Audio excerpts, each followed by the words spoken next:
Custody മർദ്ദനത്തിൽ ആരോപണ വിധേയനായ DYSP മധുബാബുവിനെതിരെയുള്ള അന്വേഷണ റിപ്പോർട്ട് മരവിപ്പിച്ചത് ടി.പി. സെൻകുമാർ എന്ന എസ്.എഫ്.ഐ. മുൻ നേതാവ് ജയകൃഷ്ണൻ തണ്ണിത്തോട്. സെൻകുമാർ DGP ആയിരിക്കുന്ന കാലഘട്ടത്തിലാണ് തന്റെ കേസ് അട്ടിമറിച്ചതെന്നാണ് ആരോപണം. ഇതിനിടെ മധുബാബുവിനെതിരെ കൊല്ലത്തെ CPM നേതാവും രംഗത്ത് വന്നു. മധുബാബുവിനെ വിമർശിച്ച Pathanapuram local committee secretary Amjith Khan ഫേസ്ബുക്കിൽ പോസ്റ്റിട്ടു. അതേസമയം ആരോപണങ്ങൾ ന്യായീകരിച്ചുള്ള മധുബാബുവിന്റെ ഫേസ്ബുക്ക് പോസ്റ്റ് ചട്ടലംഘനമാണെന്നാണ് വിലയിരുത്തൽ. പ്രവീൺ പുരുഷോത്തമൻ വിവരങ്ങളുമായി. ദിലീപ് ദേവസിയുമുണ്ട്. ആദ്യം പ്രവീണിലേക്ക്. പ്രവീൺ, ജയകൃഷ്ണൻ തണ്ണിത്തോട് ഇന്നലെ നമ്മുടെ ചർച്ചയിലും ഈ വിഷയം പറഞ്ഞതാണ്. ടി.പി. സെൻകുമാർ DGP ആയ ഘട്ടത്തിലാണ് നേരിട്ട് പരാതി നൽകിയത്, പക്ഷേ അതിൽ നടപടി ഉണ്ടായില്ല എന്ന്. എന്താണ് വിശദാംശം? 2012 ഒക്ടോബറിലാണ് ജയകൃഷ്ണൻ തണ്ണിത്തോടിന് അന്ന് കോന്നി സബ് ഇൻസ്പെക്ടറായിരുന്ന മധുബാബു ലോക്കപ്പിലിട്ട് മർദ്ദിച്ചു. അങ്ങനെ ഒരു പരാതി വന്നത് ജയകൃഷ്ണൻ തണ്ണിത്തോടിന്റെ ഭാഗത്തുനിന്ന് വന്നത്.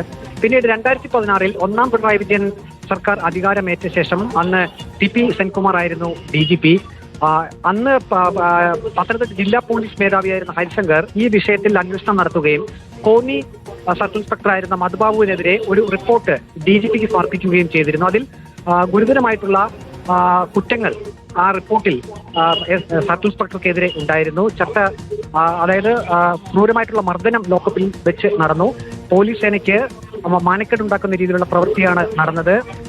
സർവീസ് പരമായിട്ടുള്ള നടപടികൾ എടുക്കണം എന്ന രീതിയിലുള്ള ശുപാർശ ഉൾപ്പെടെയായിരുന്നു ആ റിപ്പോർട്ട് DGPക്ക് സമർപ്പിക്കപ്പെട്ടത്. പക്ഷേ DGPയുടെ മുന്നിലേക്ക് ആ റിപ്പോർട്ട് എത്തിയപ്പോൾ ജയകൃഷ്ണൻ തണ്ണിത്തോടിന്റെ ഒരു സ്വകാര്യ പരാതി കോടതിയിൽ നിലനിൽക്കുന്നതിനാൽ നടപടി വേണ്ട, സബ് ഇൻസ്പെക്ടർക്കെതിരെ നടപടി വേണ്ട എന്നൊരു തീരുമാനത്തിലേക്ക് DGP എത്തി എന്നുള്ളതാണ് ജയകൃഷ്ണൻ തണ്ണിത്തോട് ഇപ്പോൾ പറയുന്നത്. അത് സംബന്ധിച്ചുള്ള DGPയുടെ ആ ഒരു ഉത്തരവിന്റെ കോപ്പിയും അത് വിവരാശ നിയമപ്രകാരം ജയകൃഷ്ണൻ തണ്ണിത്തോട് അത് നേടിയിരുന്നു. അത് FB പോസ്റ്റിന്റെ കൂടെ തന്നെ ചേർത്തിട്ടുമുണ്ട് ഈ ഉത്തരവ്.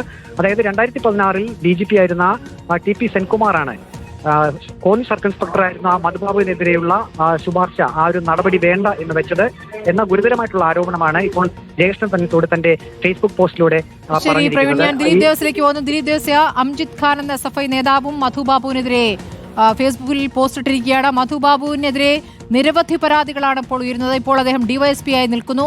ഇങ്ങനെ DYSP ആയി നിൽക്കുന്ന ഘട്ടത്തിൽ തന്നെ ഫേസ്ബുക്കിലൂടെ വെല്ലുവിളിച്ചുകൊണ്ടുള്ള പ്രതികരണവും ഇന്നലെ നടത്തിയിട്ടുണ്ട്. ഇന്നലെ രാത്രി അംജിത് ഖാന്റെ ഫേസ്ബുക്ക് പോസ്റ്റിൽ എന്താണ് പറയുന്നത് ദിലീപ്?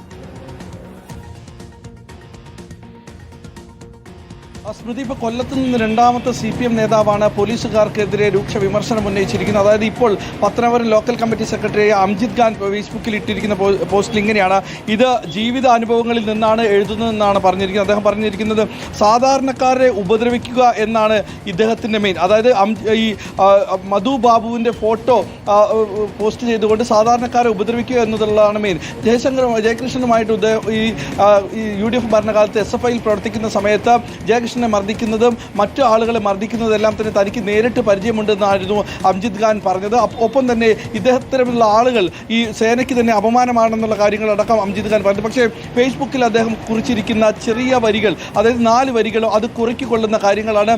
സാധാരണക്കാരെ മർദ്ദിക്കുന്ന മെയിൻ ആളാണെന്നുള്ള ഈ മധുബാബുവിൻ്റെ ഫോട്ടോ പോസ്റ്റ് ചെയ്തുകൊണ്ട് ചിരിക്കുന്നു. മാത്രമല്ല ഇതിൽ പറഞ്ഞിരിക്കുന്നത് തൻ്റെ ജീവിത അനുഭവങ്ങളിൽ നിന്ന് പറഞ്ഞതാണെന്നാണ്. അത് ജയകൃഷ്ണനെ മർദ്ദിക്കുന്ന കാര്യങ്ങളടക്കം കാണുകയും ഒപ്പം അനുഭവത്തോടുകൂടെ SFIയിൽ പ്രവർത്തിക്കുന്ന കാലം മുതൽ ഇദ്ദേഹം കോന്നി CI ആയിരുന്നു. ആ സമയത്ത് മുതൽ മധുബാബുവിൻ്റെ ഈ മർദ്ദനം തനിക്ക് നേരിട്ട് അനുഭവമുള്ളതാണെന്നാണ് ഇപ്പോൾ പറഞ്ഞിരിക്കുന്നത്. ഈ സമയത്ത്, അതായത് പത്തനാപുരം ലോക്കൽ കമ്മിറ്റി സെക്രട്ടറി ആയിരിക്കുന്ന സമയത്ത്, ഈ വിവാദങ്ങൾ നിൽക്കുന്ന സമയത്തും ഇദ്ദേഹം ഫേസ്ബുക്കിൽ ഈ DYSPക്കെതിരെ ഇപ്പോൾ വിമർശനം ഉന്നയിച്ചുകൊണ്ടൊരു പോസ്റ്റ് ഇട്ടിരിക്കുന്നു. ഇതിനുള്ള നടപടികളും ഇദ്ദേഹത്തിന് വേണമെന്നാണ്, അതായത് ഈ മധുബാബുവിനെതിരെ നടപടി സ്വീകരിക്കണമെന്ന ആവശ്യവും ഇദ്ദേഹം നമ്മളടുത്ത് പറയുകയും ചെയ്തിട്ടുണ്ട്. സ്മൃതി, ശരി. ദിലീപ് ദേവസിയും പ്രവീൺ പുരുഷോത്തമനുമാണ് വിവരങ്ങൾ നൽകിയത്.